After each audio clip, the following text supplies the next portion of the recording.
Good morning. Thank you all for having us and allowing us to share on the topic of healthy marriage. My name is Melvin Brodie. This is my wife, Meshea Brodie, and we lead Your Healthy Marriage Matters. This business is very compassionate to us, and because we focus on having a healthy marriage. Absolutely. Again, thank you all so much for having us and allowing us this opportunity to share with you guys around healthy marriage. The topic that Bonnie and her team put together, Say It With Words, ties in so nicely with what we had planned to share, because when we speak and when we share things, even in any type of relationship, we're sharing it with words. And so we have to make sure that our words are clear, that we are communicating the best way we can, especially in our marital relationships, but also in other relationships. And so this topic, Say It With Words, just ties in so nicely with what we're going to share around communications. The other topics that we want to share with you today will focus a little bit on setting expectations and conflict resolution. And we believe all three of these things are very important when you're thinking and focusing on any type of relationship. Right. Communications to us is the basics for everything. Right. If you can get communications down and how to communicate, and that includes listening and so many other pieces that we will touch on. But if you get that piece down, it just sort of pours over into every other thing. So if you can communicate well with your spouse, with your family, with your friends, then you can resolve conflict more easily. You can set expectations in your relationships. You can set boundaries. You can talk about intimacy. You can talk about finances. You can touch base on all of those things in a good way if you get communications down. Right. And so we're going to, again, focus on communications, and then we're going to speak a little bit on expectations. Right. And then we're going to end with conflict resolution. But I hope you all know that in all of these things, having Jesus at the center and in the middle and all around our relationships is so important, because with him leading us and guiding us, we will know how to communicate better. We'll know how to treat people. We'll know how to walk in love. We'll know how to walk in forgiveness, which is so important when it comes to our relationships. So we'll get started and we'll touch base on some communication topics. In Your Healthy Marriage Matters, we have this scripture that we use in Romans 12:10. It's the NIV version. It says, "Be devoted one to another in love, honoring one another above yourself." So when you think about communication, you got to look at it in that sense of thinking about the other person before you say something. So what do you hear when you hear communication? Is it listening or speaking? So much more than that. There are 4 types of communications and 4 types of styles of communication. One is passive, one is aggressive, and passive aggressive, and assertiveness. Also in communication styles, there's a nonverbal type of communication style, which is facial expressions, hands, gestures, postures. All these show that the person is feeling what without saying something or saying anything. The positive communication is important. So be intentional and be more less I and less you statements. Yep, I like that part, because we do have to be intentional, right, with our communication. And especially when it talks about how you mentioned the nonverbal communication styles, that's so important, because that's when you're talking about your facial expressions. That's when you're talking about your hands, your gestures and your posture, what you're not saying, especially, when things could get a little heated, right? It's what you're not saying. If you have a tendency to shut down or do the silent treatment, some people can take that silent treatment on for about 2 or 3 weeks, not speaking, and that's not healthy in a relationship, right? And so we're talking about healthy relationships and having a healthy marriage. And so you want to make sure that you are not shutting down, right? And not walking in silence, but really sharing what's on your mind and being able to communicate that. Right. You want to touch on those passives? I'll start with passive aggressive. Passive, it's failure to express yourself with your needs or desires in a situation. That's that passive part that has the resentment, and it's kind of built up. You kind of let stuff go and you won't say anything. For an example, you'll say, I just want to keep peace. in the marriage, or I want to just keep peace in the family reunions and that type of thing. So I'm not going to say anything. That's that passive. But when you look at passive, you got to understand that it goes directly to passive aggressive, which leads you to anger. And that anger can be speaking with a loud voice, speaking, demanding certain things, rudely answering questions that somebody might reply to you, that type of thing. So you have to just know and a lot of times in that passive aggressive, they don't maintain a very intense eye contact to you. They're going to look away a little bit, but they're going to look you up and down.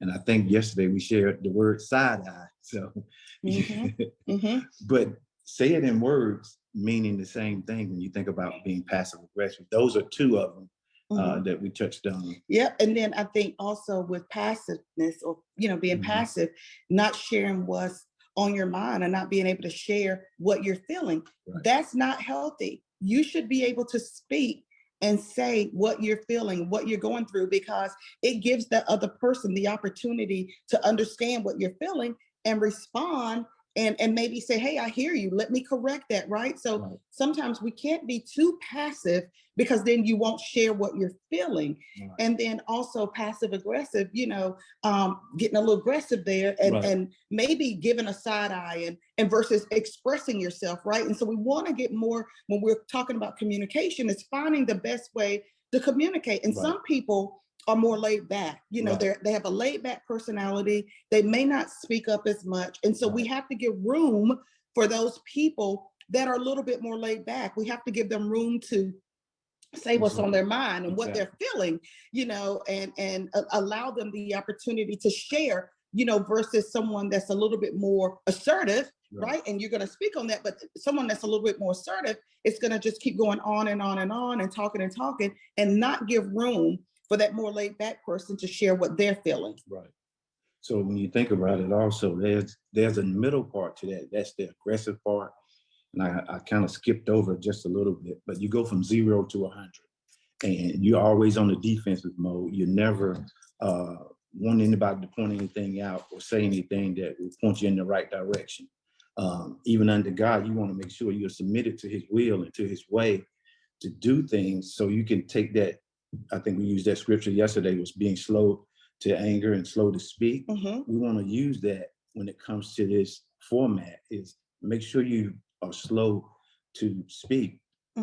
And being intentional about what you're saying. Right. One thing I want to add to that is a lot of times when, things get heated in relationships, and we have to admit that there are times when things do get a little heated. Right. You might not be a couple or in a relationship where things go from 1 automatically to 10, but if you go to 5 and things are getting a little heated, you have to, be willing to take that pause, right? Yeah. Take a pause. That means just take a break, take a step back, take a pause, get quiet before you say something that you don't mean, right? Because I don't care what anybody says about, words may not hurt, words hurt. Yes. And sometimes it's hard to pull words back once they're put out there. And so sometimes taking a pause when things are getting discussed and could really be getting a little loud, being able to take that pause, calm down, think about what you're going to say before you say it. Right. It's so important. And the other part I want to add to that, honey, is assuming positive intent with those that you're in relationship with. What does that mean? Assume that the person is coming from a positive place. Right. Sometimes we may not be able to communicate in a perfect way when we're discussing stuff. But if you've been in a relationship with someone for quite a long time, we've been married for 33 years, 33. Praise God. Yes. And 33 years of marriage. And so a lot of times we have to assume, even if it comes out a little tight, we have to assume that the person is coming from a good place. I know this man.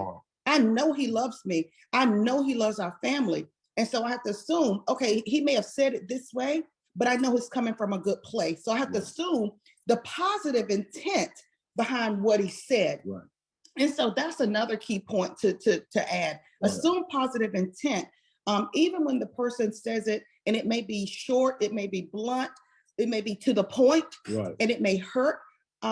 But sometimes that's the best way that the person can get that message out. Right. And sometimes I'm more of a blunt Lightning. person and You're a little lightning. You And see sometimes I say it and I just say it. And so sometimes when I have to say something that I know may come across a little strong, I will put a precursor on that. I'll say, you know what I'm getting ready to say may not come out the best way, but hear my heart in it, right? Because I can't find the words to soften the message sometimes. So I'll say, just hear my heart, know that I'm coming from a good place, but I do need to share this. Right. So you're setting almost the stage sometimes when you can't figure out the best words to use, right. Just maybe put a precursor on it so that the person is able to receive what you're saying. Right. And to touch on moving forward is being assertive. You want a balanced conversation where both parties win. I think Bonnie said it earlier, is you want to win in your situation in the marriage. So when that heated situation come up, we want both people to win. We don't want one to be one-sided. Mm-hmm. We want to be at a balanced place so that assertiveness gives us the opportunity to do that and express our needs and our situation to the other person with compassion, with authority that says, hey, I'm doing this for the best interest of both of us. So I want to meet you where you're at. So yeah, and I like that. You said when both people win, we all win, right? When both people are winning, our marriage is winning. Our relationships are winning. And you're going to hear us occasionally, or probably more than occasionally, refer to marriage. But again, my singles is on the line. Yes. However you're single, know that, we're still speaking to you. Know that these tools and what we're saying apply to you too. So in any relationship, if you're winning because you're communicating, then we're both winning. Right. And when we're winning as a couple, our home is winning. Our children are winning, right? That's the importance of healthiness and having a healthy relationship. It is so much bigger than just right here. Right. This goes into our children and what trickles down to our children so that they know how to have healthy relationships. Exactly. So important, and then I also, like you mentioned it earlier, more I statements, less you statements. Right. You did it. Right. It's your fault. Right. Because I said it. But I want to go back and reflect on it. It says, it sounds like you said this versus saying you said this. For me, I feel like you said that. Right. Or having more I statements in the sense, what role did I play in this? Right. What role am I putting into this relationship? What am I saying versus you said and you did and you did? What am I saying? Right. What am I doing? Right. So when you're communicating, try to use more I statements, less you statements, less pointing of the finger. Again, this all keeps relationships healthy, right? Being able to communicate is one thing. Being able to share your feelings is another thing. But then also taking the accountability for your role in the communication, good or bad, you still play a role in the communication. It goes both ways. And so being able to have that positive communication and more I statements, less you statements, and then also being intentional. Yep. Be intentional about having healthy relationships. Be intentional about taking a pause when you need to take a pause, to keep the relationship healthy. Be intentional. And one thing that we shared yesterday, babe, and then I'm gonna let you share something else. As y'all can tell, I'm more the talker than he is, but I'll get my 1,000 words. We are so passionate about this. But one thing that we said yesterday when we were sharing with the team was allow in your communication, allowing people to process the information that you're sharing. Right. A lot of times we are sharing, and especially we as females, and we do have a tendency to talk a little bit more, talk a little faster, talk a little quicker, get our points across, and all of this. We have to allow the person that we're communicating with time to process what we're sharing. And so this is going to take us right into the second part of communications, which is listening. Right. Oh, this piece is so important. We can communicate and we can talk and we can talk and talk, but are you listening to what the other person is saying? So not to interrupt you, but to get back to James 1:19, it says, wherefore, beloved brethren, let every man be swift to hear, and slow to speak Mhm. and slow to wrath. So when you Mhm. think about listening, you got to use this scripture, man, because I'm telling men, most of all, is be swift to hear. If your wife know that you hear her heart. Hit it in the chat. I hear her heart. Mhm. You just know for a fact, man, that this scripture does work in the relationship. Mhm. You I know, like so you said, hear the heart, because we talk about that often when we are going through our sessions with our couples. It's one thing to hear what the person is saying.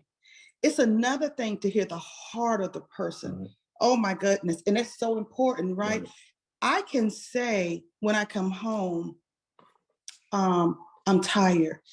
Or he can look at me sometimes and tell when I'm tired. If I say I'm tired or not feeling well, sometimes he'll go beyond that because he's hearing my heart. You know, what can I do to help? What can I do? Let me go do this for you. Let me take right, care of dinner for you. He hears more than the words that comes out of my mouth. You have to be willing to listen to the heart of the person. right, And especially when things are being discussed and right, getting a little heated. And we have to keep saying it because it happens in right, relationships. We can't negate that things don't get heated right, in relationships, in marital relationships, in family relationships, in sibling relationships. You know, things can get heated, or we can get upset sometimes, but you have to be willing to hear the heart of the person right, when they're sharing. Take a step back. Again, take that pause and listen to what the person is saying from their heart. Don't just listen to the words that's coming out of their mouth. right, And then the other piece with this listening thing is don't just listen to respond. Sometimes we are listening to what somebody's saying. We're really not hearing them. We are already coming up in our mind with what we're going to respond back with, or how we're going to defend ourselves, how we're going to defend what we want and what it is that we think is right. No, you got to take a step back, listen to hear, right, not listen to respond. right, When you're listening to hear, you're staying focused on what the other person is saying. And honey, a while right, ago, you said sometimes that means repeating back to them what they said, right? right, You know, what I heard you say was, you're not feeling well. What can I do to help? Right? Just repeating back. And this is important because sometimes when we're discussing things, and I won't say mostly men because I don't want to pick on the men, but sometimes women need to know that you're hearing them. And that is a lot of times in your action. Are right, you making that eye right, contact when they're talking? Are you looking at them, showing, hey, I hear you? That's so important. right, If someone has to repeat something 2 or 3 times, by the third time, it's not going to come out as nice as it came out the first time. right, So you have to listen to hear what the person is saying. right. But you're gonna talk not at me, but you're gonna talk to me. Yes. So when you're talking at me, you might be pointing fingers. So that's why it's not good to maybe talk with your hands if you have that problem or that issue. Sometimes even with this side eye, you just can't look at them like that and thinking they're gonna hear you, because you got to show some type of grace and compassion because it's shown towards you. We're both brothers and sisters in Christ. So, Yes. and she's my queen, so I want to make sure she's elevated, that she's covered, and she's protected, especially when it comes to listening. I go back to what Ephesians says: as the man do it, he waters his wife with the word. So we want to be able to do that with our spouses. Make sure we water them with the word, and also vice versa. It goes both ways. Yeah. So ask yourself today, am I listening to hear, or do I listen to respond and defend? Right. Seriously. And you know what? It's so good. Sometimes we have to take things like this, or like this session. And I'm really grateful for Bonnie and her team, Yes. allowing this session, because Yes. it gives us the opportunity to take self-inventory. Right. And so you have to be honest with yourself. Think about it throughout the day in your relationships. Am I listening to hear? Am I listening to respond and defend? Right. Think about it. To hear means I'm staying focused. Right. To understand, watch body language. Don't be defensive. Right. When you start defending yourself in your communication style, you're not really listening to the other person. You're being more defensive. Right. And that's when more you statements will come out versus the I statements. Right. And so we have to make sure we're listening. Another thing that we talked about was, again, not to pick on the men, because this isn't every man, this isn't every male, but sometimes men are processors. Yes. They literally have to process what we are saying to them. So when I say that, in a moment, I'm working on it. right, give them a moment to process it. A lot of times we as females, man, we can get out 10 points, 10 points sometimes. We on number 10, our husband is still on or the male is still on number 2. He has to process it. Give them that time to process what you're saying. Right. Think about it and give you a response. Right. Sometimes we're like, did you hear me? Did you hear me? Are you listening to what I'm saying? They are, but they're processing it. So give them time to process it and respond, and it's nothing wrong with that. Everybody processes information differently. Everybody responds differently. We have to give the other person time to hear us and respond in their communication style, not in ours. Just because I communicate one way or talk one way, that doesn't mean the person receives it the same way. So we have to understand the different communication styles or the different love languages, right? Love languages comes into play in your communication. How do you like to be communicated to? Ask your spouse that. Just don't assume that they like to be communicated in the same way that you like to be communicated to. It's totally different. Exactly. So you have to say it in words. This is our thing. Just say it in words. In the right words. Choose the right words. And not only that, do it in the right tone. Yeah, right tone. Don't let the tone be overbearing. And don't be too soft to speak up, men, because sometimes we can say it in a low and like whisper, mumble it. We're in that passive aggressive mode and we don't want her to say, respond. Right. We do that silence thing and that brings on the silence thing because it's we just take an introspective of ourselves, but trying not to say something out of our character. But that's the thing that we have to really watch and be careful of when the heated situation is on. And babe, you said you sometimes when we're sharing in our sessions, you talk about men, how they shut down. Touch on that a little bit too, because when men shut down, they don't respond back. They don't give feedback. They shut down due to you not talking to me, you talking at me. But if you're talking to me, I can respond. But if you're talking at me, we know it says we leave our father and mother. I don't want my wife to become my mother, but I want her to be able to talk to me because she's the best thing I have. So I want her communication to be to me and not at me, and we don't want to play blame games or fault finding in that situation, but we want to build each other up. And sometimes we just have to be open to, like, if he's getting quiet, that means I done took it too far sometimes. I may have said something that may have triggered something in the past that he hasn't dealt with or that type of information. So just be aware of it. We don't always shut down. Sometimes you just want to do that passive. Yeah, we want to do that passive thing. Be like, I just want to keep peace. I don't want to say anything else. So, but for men, we have to speak up. We have to use our voice. We have to say it in words, and sometimes we have to say it in actions. So that would help. Actions is another part of communication, right? Sometimes what we do is more important than what we say. Right. And so showing that action, how do you show love? How do you communicate love? Right. And so that's so important too. But again, a part of listening, listen to hear, listen to hear what the other person is saying, and then respond without being defensive. Philippians 2:3-5 says, let nothing be done through strife or vainglory, but in lowliness of mind, let each esteem others better than themselves. Look not every man on his own things, but every man also on the things of others, right? Listen to what your spouse is saying. Be willing to hear their heart. Be willing to respond and communicate in a way that's healthy for the relationship. Yeah. All right. So you ready? Expectations and roles. We're going to go on there. All right.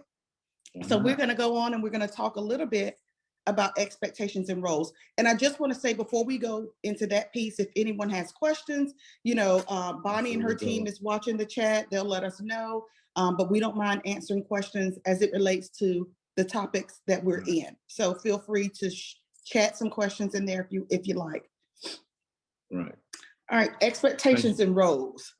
So this is important. This is an important piece because, a lot of times in our relationships, if we don't have some type of expectations set, right, sometimes people don't understand what their role is. right. And years ago, there were different roles back in the 60s and 70s, the roles of a husband, the role of a wife, what that looked like.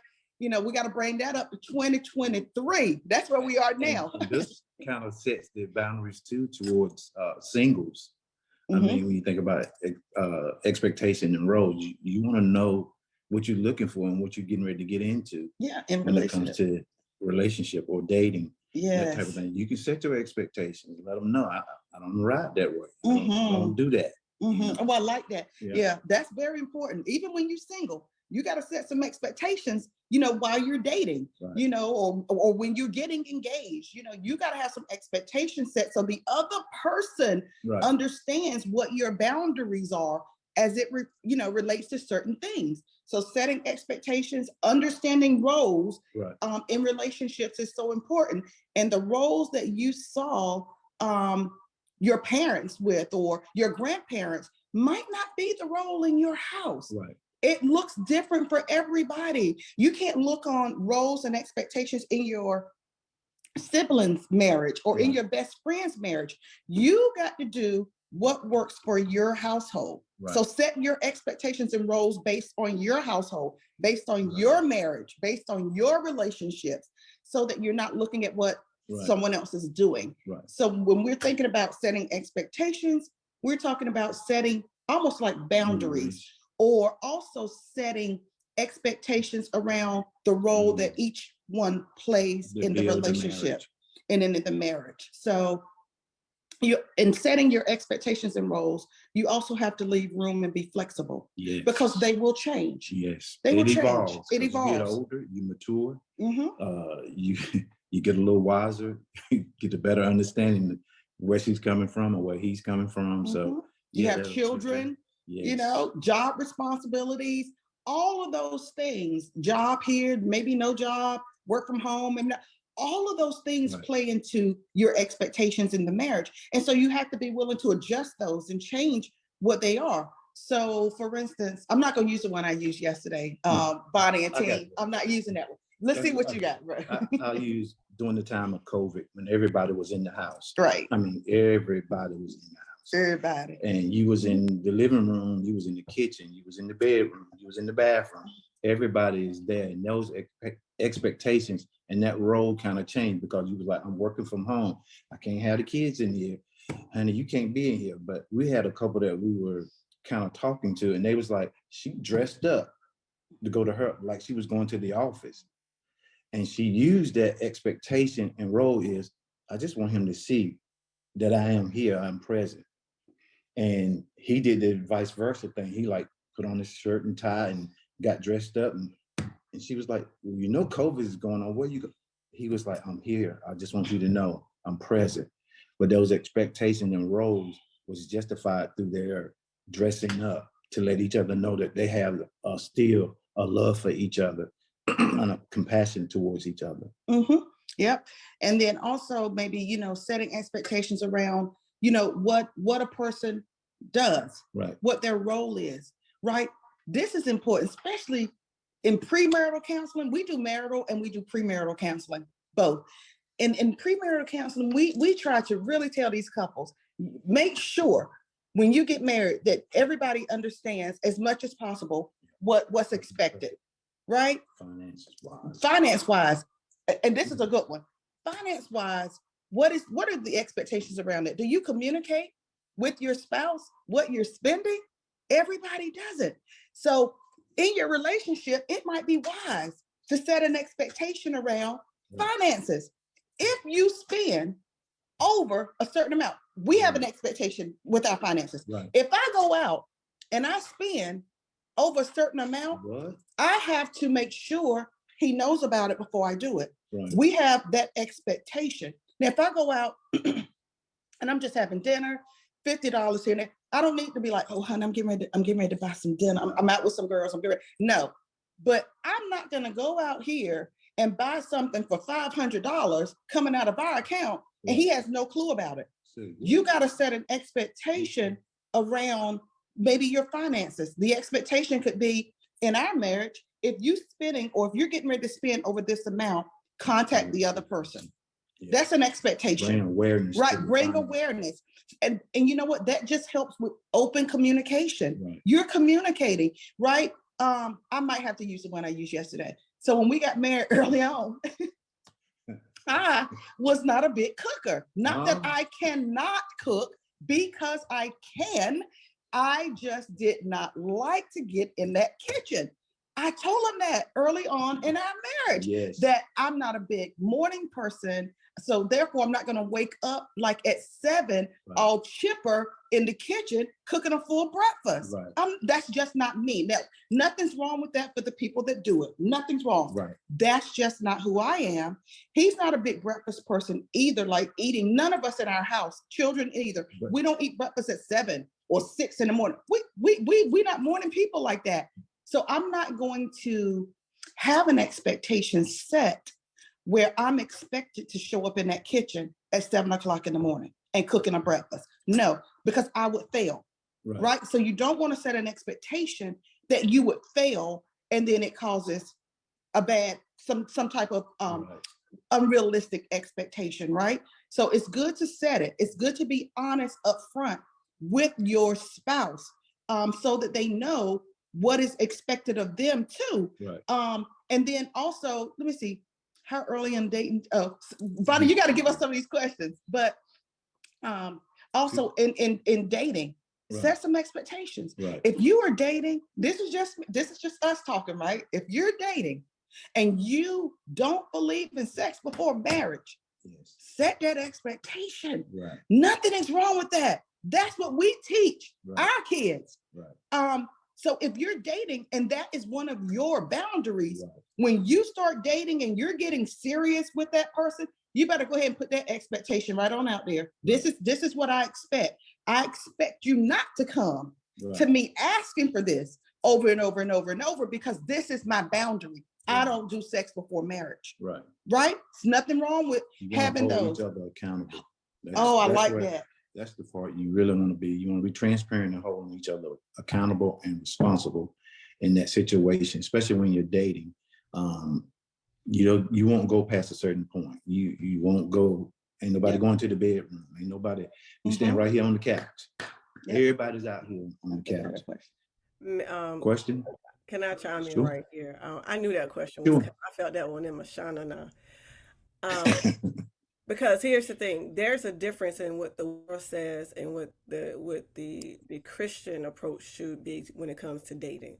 First of all, you need to decide which principles you want to go by, because that would definitely make it transparent when we are doing things, because this is something that we're not really taught. We honestly observe others and how they move in their relationships, and somehow we pick up these traits, right? So I feel like when it comes to dating, you be open, you like, hey, this is what it is. I don't do this, I do this, I do this. Because I believe sometimes when we are doing things and we come to the knowledge of Christ and we start trying to apply biblical principles, it's totally opposite of what we do when we was out here in these streets. Like, it's just right? So my suggestion is, first of all, you have to know who you are. First of all, know who you are, know what your standards are, know what your core values are. And when you know what your core values are and what your expectations are, there's no surprises. There are no surprises when you get into that relationship. Even the very day I met my husband, LaShawn was there. She was a witness. The day I met my husband, we talked. We didn't talk that day because I was like, I ain't feeling that right now. But even when we got on the phone, it was like there was so much transparency that, like, we talked about, I done went through this, and this. And it's like, what you want to do? and 17 years later, 20 plus, 17 years marriage, 20 plus years later, we still here because we started that relationship. We started that relationship out in that magnitude. So I believe transparency should be out the gate. That's my personal opinion. Yeah. Right. Absolutely. Yes, Absolutely. that's true. And then I also like what you said, choosing a side. Are you gonna, go by what the word says, or you gonna go by what the world says? Right. And you have to know which one you are living by, and then apply your expectations and boundaries based on that. Right. So, we base ours on the word, but everybody, foundation. It's our foundation. But everybody's not at that place, right? Everybody isn't raised in the church. Everybody doesn't know what the word says to that. Right. And so we have to be willing to educate on that. We will say a lot of couples that we have sessions with, some of them are in premarital and they live together, they have children, they're not married, right? And so we have to find the way to educate them, but some of them are not Christians, right? And so we have to choose which way we're going to counsel couples like that. But it is important to choose which one you're going to live according to and base your boundaries on that. But at some point, you have to set some expectations and you have to know what your role is in that. The other thing around expectations and roles, it looks different. Yes. Roles look different for every household, and it changes. Absolutely. So you have to be willing to talk about, what is my role in this? What is your role in this? Right. The household has to carry on. Things have to be done in the house. Things have to be done with the children. There's school, there's homework, there's cleaning, there's cooking, there's spending time together, and all of that. And so you have to be willing to sit down and understand what your role is. Right. And it looks different. You don't have to say, well, based on what I saw, my mom cooked every single night for my father. My mom cooked breakfast, lunch, and dinner for my dad. That doesn't mean that that's going to be your role. If your husband is the best cook in the house, guess what? Let him cook. Let him cook. I can tell you what, I'm going to kick my heels back and let him have at it. Right. I'm not going to be in it. No. I'm supposed to be cooking for you. I'm supposed to be, no. Right. If he's the cook and he loves to do it, let him do it. Yeah. So find your other role. Your role might be more on the education side, doing that homework, spending time with that kid, or your role might be something else, but it's okay. Know what your role is, be honest, and carry out your role so that the function of the house just goes smoothly. Right. And when things go smoothly in your home, there's no back and forth. Right. There's no argument. You shouldn't be arguing over who's doing the laundry. You shouldn't be arguing over who's cooking. You shouldn't be arguing over who's picking the kids up. Right. Set some roles, set some boundaries, set some expectations, talk about it, stick to it. Right. Check that argument off. We have a question in the chat. How would you suggest starting the conversation about changes in expectations? Just start it. I think you just started. You just keep it simple. I agree. Yeah. Just start the conversation. Just start. Sit down with your spouse, sit down with your whomever it is, and say, hey, can we have a conversation about expectations and roles? Because I think this is going to help us in our relationship. Just have the conversation. It doesn't have to be all serious and all of this. Here's what we can work on together. And I would just use it as expectation and role.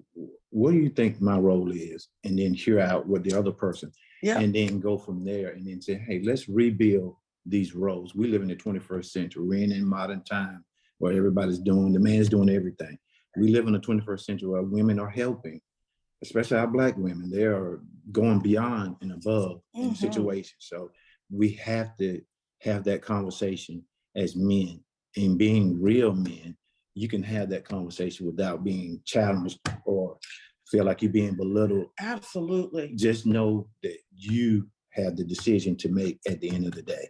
Yep. And then the other thing is understanding, and it's very important, especially now we are more towards people working from home now, and somebody being home all day, or if either it's the husband or if it's the wife.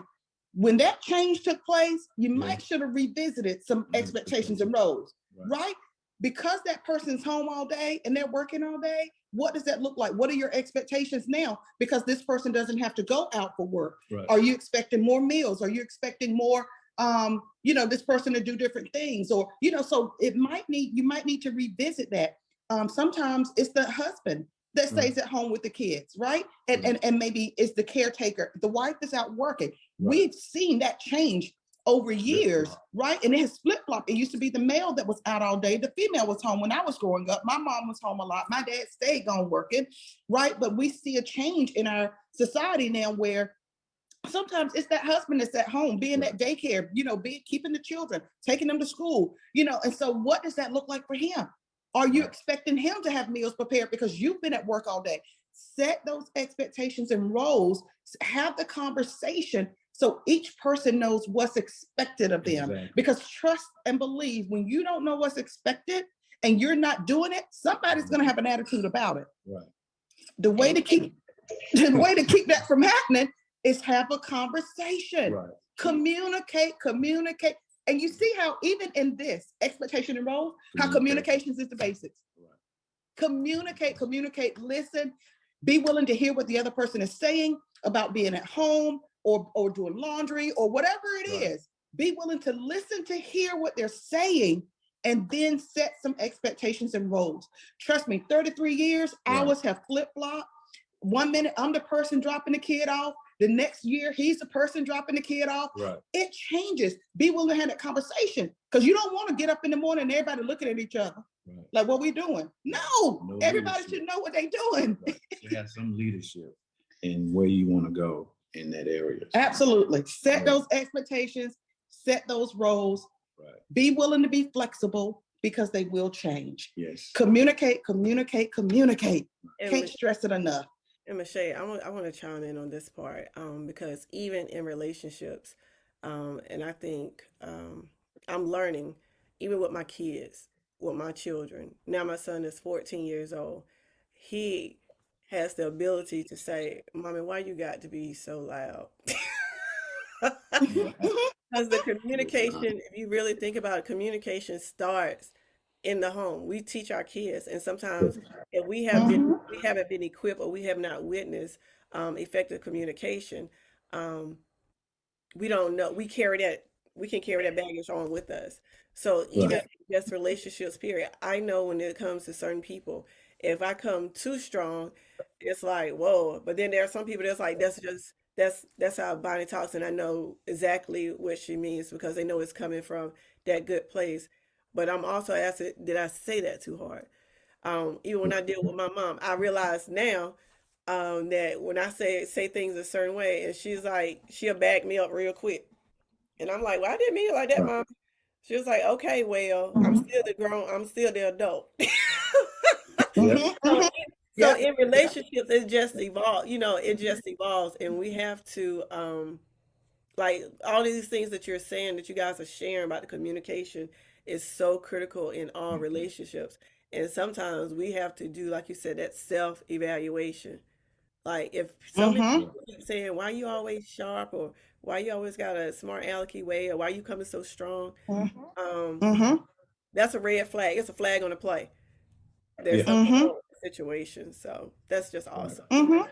So and then the other thing, Bonnie, I like what you said, when you're talking with your mom, right?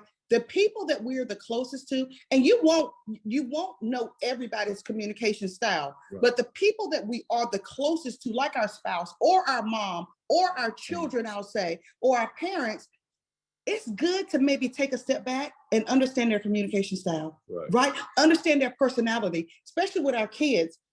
We communicate differently to both of our kids. We know which kid needs more details and which one doesn't, right? We know which one we might have to allow that time to process that information and which one doesn't need that processing, right? And so in your communication with others, know that person's style. If that person is laid back, then we can't be too quick with them or talk too blunt, because they will be like, wait a minute, you're a little rough. That was a little forceful, right? So you have to communicate to them based on their style. Based on their style. That's one thing. And you can't do it with everybody, people you work with or all of this, but it is good to try and understand the communication style, at least of your spouse or the person that you're dating, of your children, of your parents. because that is crucial, because they are the first ones that will call us out when we come off wrong, right? And so we have to understand their style. And it is good, especially for kids. I'm telling you, all kids are different. Right. And that goes back to what we kind of talked about yesterday, was just in general, those are the first people that your kids see is you. Is they see the daughter sees the dad, and then the son sees the mom. It's two different people, but they're working as one.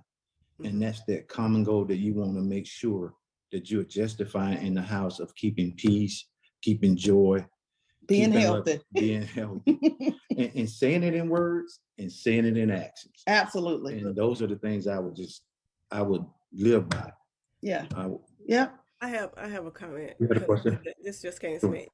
A lot of times when we fail to communicate, we fail to say it in words. This is a word that I learned from LaShawn when it comes to DEI, impact. Sometimes how we say things, how it impacts, we don't own it. If something someone says bothers us, because the Bible tells us pride goes before destruction. What is destruction? It's that relationship that you fail to communicate. Hey, that hurt my feelings, or I didn't feel, or when you said this, that makes me feel, when you say it this way. I have learned over the years lately that I need to own it. It's like, did I hurt your feelings? Did I feel offensive? I want to be more sensitive to Holy Spirit when things that we communicate, because I value, when we put that value on the different relationships and we humble ourselves and say, you know what, that hurt my feelings. I had a situation with my brother, total miscommunication, but I believe beyond a shadow, it strengthened my relationship with my brother. I was like, hey, that hurt my feelings. You're not going to do that anymore. I went into straight baby sister mode. He went into brother mode, but we met in the middle. But because I felt empowered, I was like, I want this. I value that relationship with my brother that much that I was willing to stand up and not just have a meltdown and go in my closet and not talk to him, be mad with him. He didn't even have a clue that I was mad with him. But I was able to address it. We drove to his house.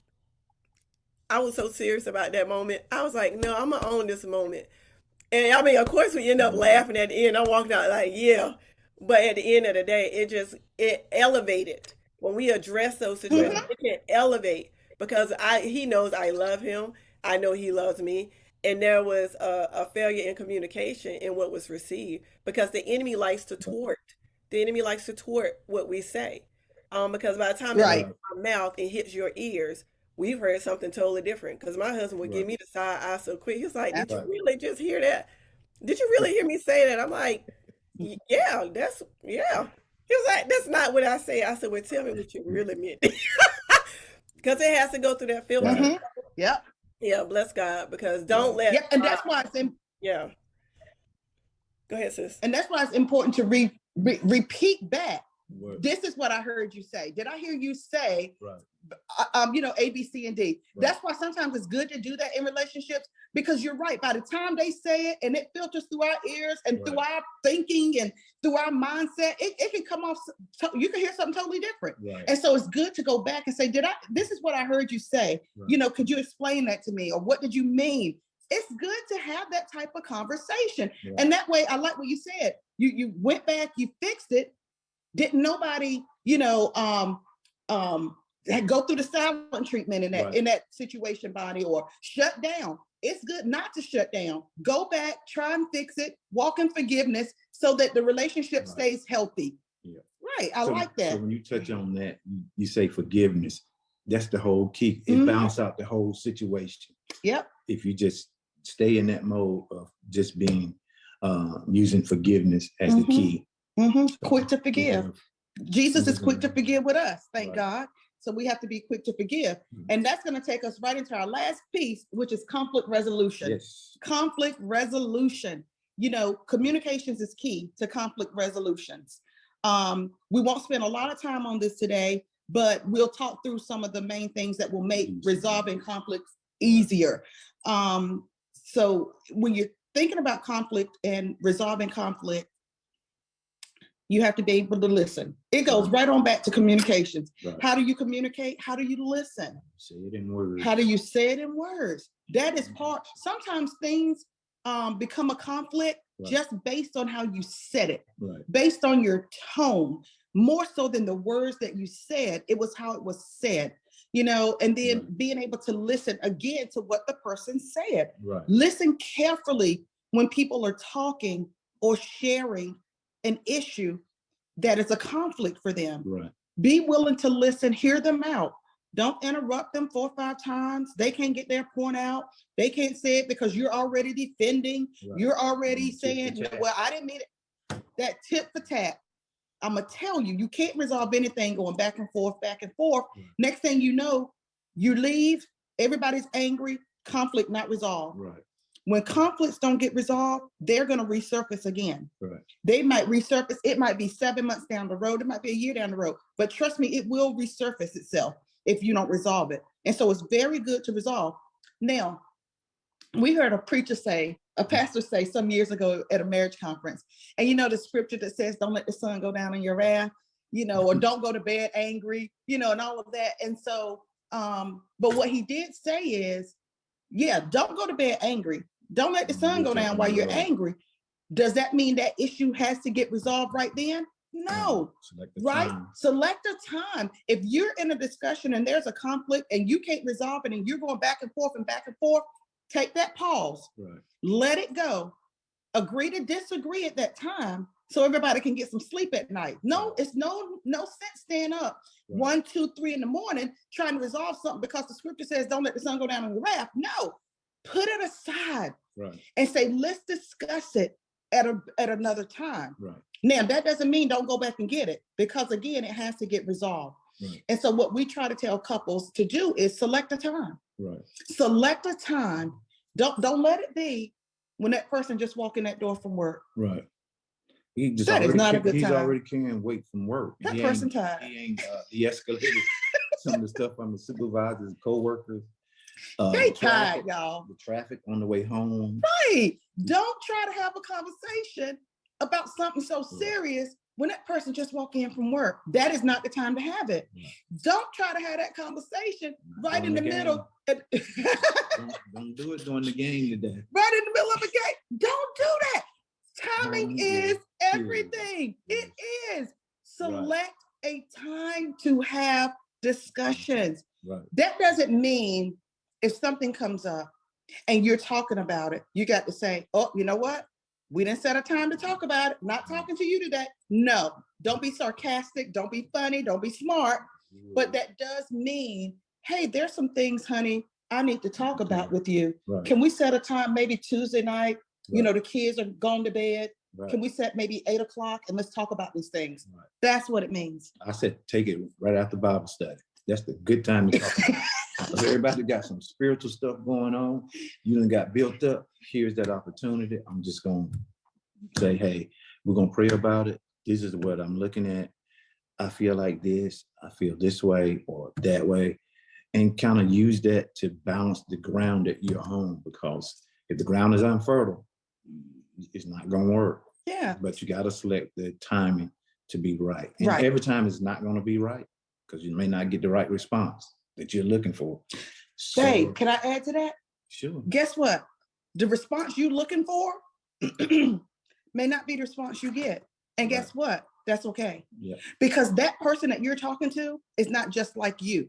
So don't look for that person to respond the way you would respond, because you're going to get let down every time. Allow that person to respond their way and be willing to accept their response their way, because that's their communication style.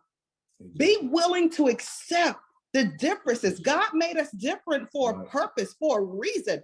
You don't want to be in a relationship with somebody that's just like you. It's not going to work. Trust me, it's not going to work. You don't want to be married to somebody that's just like you. You want that difference, because then it balances the relationship. So conflict resolution, listen carefully, select a time. Timing is everything. Select a time to have that conversation. Define what the problem is. Now look. One problem. Don't go one problem. Don't multitask the problem. Don't do that, please. Don't come to the table with 10 problems. They're not getting resolved. Then back to the passive. One at a time. One problem at a time, right? Define the problem. What are you there to talk about? Discuss agreement and disagreement. Be willing to say, you know what? I hear you. That part right there, I don't agree with, and then say why. Right.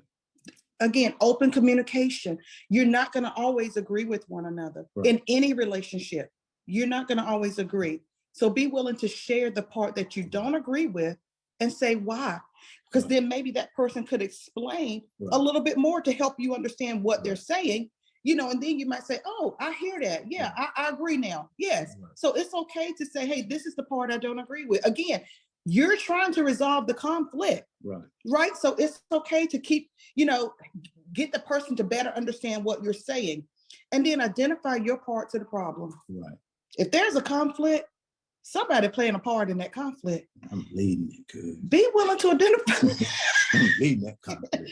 Be willing to identify your part in the problem. We play a part. So identify your part and say, you know what? Lord, work on me in that. Right. And I think Bonnie did that when she was talking about her brother. Absolutely. She said she just could not let it go. So that was the Holy Spirit saying, hey, you want to make this right. Get to a point of forgiveness. Go have that conversation. Own it. Yes. Right. And you can get to that. I commend you. Yeah. Especially when the heat is on in the situation. If you can get to that part where you can identify, it's me, oh Lord. I made the mistake. I said it wrong. I apologize. Please forgive me. And I need to find a way to show that action to move forward. So I don't say it again. I don't repeat that same devastation to the marriage. You know what? Something else to look at, and this is just something to think about. Not looking for an answer, but who apologized the quickest in your relationships? Right. Who's the first person to say I'm sorry in your marriage, in your relationships? Who's the person that never says it? Right. Right? At some point, both people should be willing to own stuff. Right. It was me. I'm sorry. I might say, I love you versus saying, I'm sorry. I love you, baby. Right. But I didn't mean it that way. Absolutely. Absolutely. Somebody, at some point, you should own up. So if you go and you've been married 4, 5, 10, 11 years and you ain't owned up to nothing, you never said, I'm sorry. You got to have mature faith. Something's wrong. You might want to say, it's me, it's me. Right. Because you might be still a babe in Christ. And you're a babe in that marriage. You're a babe in that marriage from 0 to 5 or 0 to 7. If you ain't got that tool down, you will suffer from it. Yeah, be willing to own it. And then the last pieces that we'll add is, and this isn't the last piece of, you know, as it relates to your relationship, but this is how we're ending, with the foundation. It's keeping Jesus at the center. Yes. Pray about everything. You cannot overpray. Just pray without ceasing. Without ceasing. You can't overpray, just like you cannot over communicate in your marriage. When you're trying to have a healthy marriage, a healthy relationship. Pray for each other, forgive, love as Christ loved. You know, keeping Jesus at the center of your marriage, at the center of your relationships. How do you do it? By praying. How do you do it? By forgiving. How do you do it? By walking in love. Simple. These things are simple. And sometimes we make them so big that we can't even utilize these easy tools. Right. And they're so simple. And what we said yesterday is what we tell a lot of our couples, having a healthy relationship, having a healthy marriage is not just about us two. It is so much bigger. It's about our children. It's about our other family members, what they see, especially our children. We got children showing up to schools, mad, depressed, suicidal, angry. They're hurting. And we have to understand where that hurt is coming from. But if they're growing up in a home where there's arguing, conflict, malice, no love, everybody mad with everybody, what do you think that child is going to pick up? And what do you think that child is going to act out?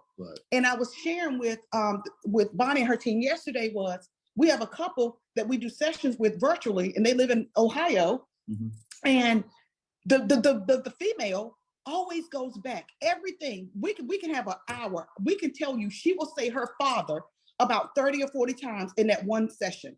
Her father made me feel this way. My father did this. My father hurt me. My father disrespected me. My father. And now she cannot have a healthy relationship with her fiance because of the hurt that her father did and how he hurt not just her. It's 5 girls in the family and the mom, and how he just was so angry and disrespectful to the mom and to the daughters.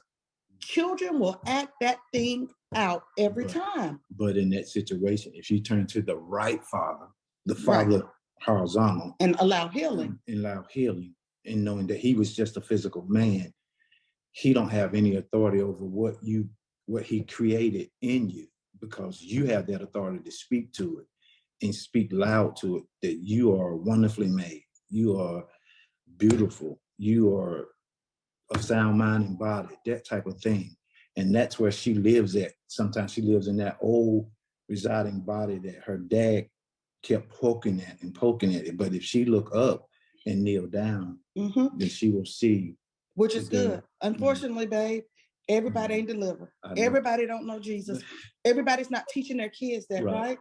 So again, having a healthy marriage, having healthy relationships, not just you, right, but it affects your children. Right. And you want them to grow up and have healthy relationships, but it begins with us. Right. And I always say, what are you doing when nobody else is looking? Jesus sees everything in the relationship. He sees everything. So what are you doing when nobody else is looking, physically looking at you? Are you praying? Are you reading scriptures? Are you subjected to helping others and doing that thing, or praying for one another, praying for others, praying for my family, praying for this world, because the world we live in is very deceitful in a certain way, and it needs to see marriages between a man and a woman that is honorable unto God. Absolutely. Yeah. Get healthy, stay healthy, and we're here for it. Yes. Right? As we end, I will say, we love what we do. We're passionate about it. 33 years in, and we are passionate about helping other couples have a healthy marriage. So, if you know someone that's struggling, if you know someone who needs help before they get to that struggling piece, right? So we tell couples, come when there's a little thing so that it doesn't become a big thing, right? We do premarital, we do marital. Please refer them to us. We are here for it. We do virtual, we do in-person sessions at our office. Yep, we assist with blended families and things like that. So we're about having couples be healthy and understanding that they can have a healthy relationship. So we're here for that. So that's all we have, and we appreciate you guys really listening. It. Thank y'all for the opportunity to share. And we are just blessed to be here today. We're thankful.